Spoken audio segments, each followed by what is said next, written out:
Jake the Snake Oliver Aiku versus the Italian Emperor Don Lorenzo, the battle of the stone giants and the greatest defenders the series has seen as of yet, as these two mark the pinnacle of U20 defending. And now with Aiku getting his anime debut, it has never been more fitting for us to look at their stats, abilities and explore their best feats to determine who would come on top and who is the best defender of Blue Lock.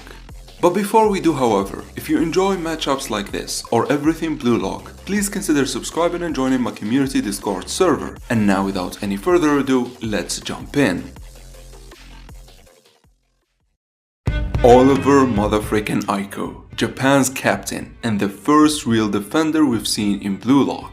In his first showing, he took everything that Isagi learned in the second and third selection and completely crushed it with his snake defending, immediately capturing our attention and living up to the hype he has been building ever since his introduction. Of course, to describe any player, we gotta start with his physicality. And the case for Aiku is that he has a great physicality. I wouldn't say it is well-rounded by any means. However, if you look at his stats, you would see that he has no weakness to speak of.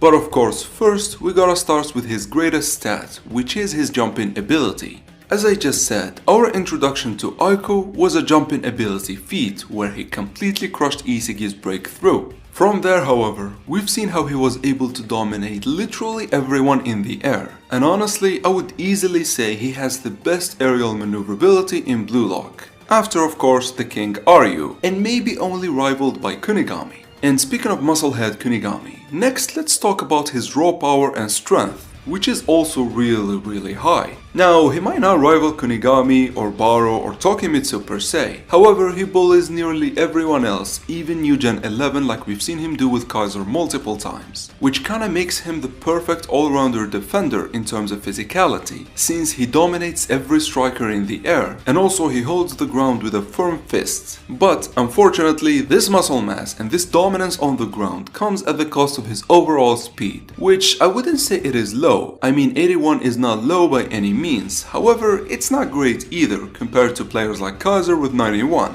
And finally, let's talk about his endurance, which honestly is just off the charts. I mean, in the Ubers game, he was everywhere doing everything, from defending to gaining control of the midfield to even trying to stop Noah. Add to that him having metavision, which in itself requires a high enough stamina to be employed the entirety of the game. And speaking of this broken vision of his, it's time for us to get real, as now we are going to explore his abilities and weapons. Which, I gotta say, he only has one